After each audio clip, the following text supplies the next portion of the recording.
Hi SwitchUp family and welcome back to the channel. A big thanks to all the new subscribers recently. Remember, we do give away a free Nintendo Switch game each and every month. Well, that's a lie, we give away way more than that. All you have to do is be subscribed to the channel. We also have our 5% discount on eShop credit. If you want to support us, head over to switchup.gg and use code SwitchUp. All our little loyalty things are starting next month, so get a head start and check it out. And active in the comments. I know loads of you are Deadcell fans like I am, so as soon as the Castlevania DLC was announced, we got in touch with the developers and they were kind enough to send across a review sample that I've been slogging through and getting absolutely dominated, but it's been so nice to jump back into this game. If you're interested in picking up the Castlevania DLC, hopefully this video will give you all the information that you need, and for a lot of you like myself who have been away from the game for a while, it's likely to start that little itch that says, hey, I need to go and play this game. So here's everything you need to know about the Castlevania Deadcell's DLC on Nintendo Switch. Is it worth picking up? Well, let's find out.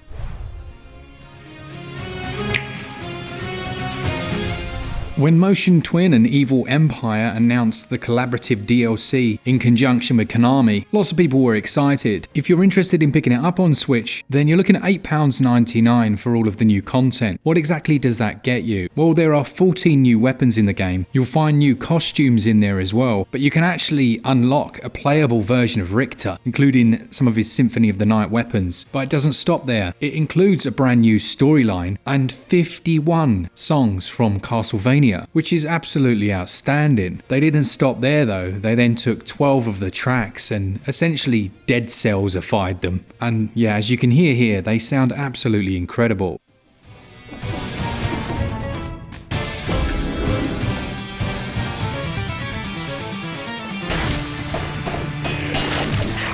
What I really like is the storyline I mentioned. It plays out over several runs. Now, this content can be accessible from the very beginning after you leave the prison area. You head down the steps and you arrive there, or you can access it towards the ending of a normal run. Now, the outfits I mentioned, you're looking at 20 different outfits that are all based on Castlevania characters. Now, I don't want to spoil too much, but what I will say is there are 3 boss fights here. The first one you'll face is Death, which you can see here. Then you'll fight Dracula, which we don't want to spoil that. And then once you've beaten those two, you'll face off against someone. Now, while the gameplay remains Deadcell's, they've obviously introduced quite a few new enemies. The exterior castle location is a quite straightforward A to B, with a few subterranean areas that you can access, as well as some vertical towers that you'll climb. Before you can get anywhere though, you'll need to lower the drawbridge. But of particular note here is the outstanding music, which gets you really hyped up for when you actually enter the castle proper. There's some verticality, so it very much mimics some of the aspects of the game. And there's not a huge deal of variety between playthroughs when you're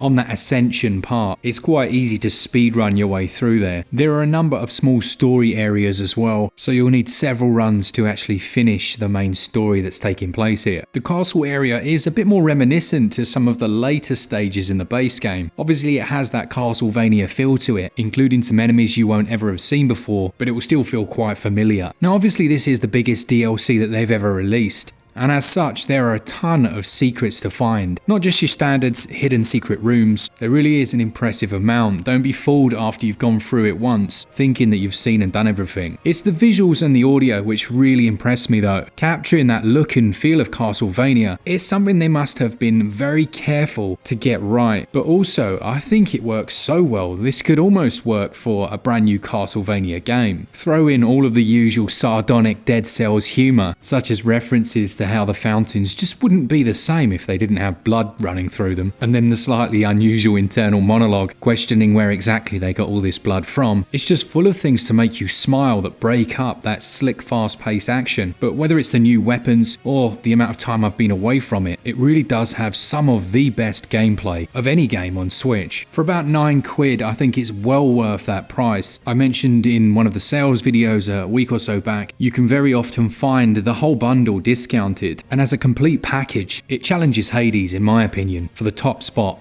of roguelite on Switch. Now, if you're not someone who played Castlevania or has a particular nostalgia for that series, don't let that put you off. It really does just use the best aspects of it, and it only will heighten the best parts of a series you probably already love in Dead Cells. As far as criticisms, they do recycle a couple of enemies from the Dead Cells base game, most notably those really annoying ones that thrust their spear down through the ground. I could have quite happily lived without them and had another character from the Castlevania universe, but that's about it really. It's not even really a criticism, it's more of a preference. There's still enough new ones with the harpies, those hideous werewolves that jump between floors, the haunted armors, to name just a few. Fans of Dead Cells, you're gonna absolutely love this, and if for some reason you've not yet experienced it, then it'll be a great time to pick up the complete pack. Just know that it's Dead Cells with a Castlevania skin rather than the other way around. It goes without saying, but you'd be surprised what kind of comments we get. Now, in the past with DLC reviews, we've scored them in our traditional way, but for me that doesn't really work. It's more a case of, is it a buy, is it one you should avoid, or is it one you should wait for a sale? And I would say, as I'm sure you've already gathered, this is most certainly a buy. You're probably way ahead of me, have already played it and completed the whole thing, but for anyone that was on the fence, this is most certainly the green light. Once again, a big thanks to the developer and the publisher for the review copy. Let me know in the comments, is it one you've been playing, and have you also been quite surprised by how nice it's been jumping back into this world? Thanks to our Patreons and members, and as always, for all things Switch, all the time, keep it Switch up. Cheers guys, see ya!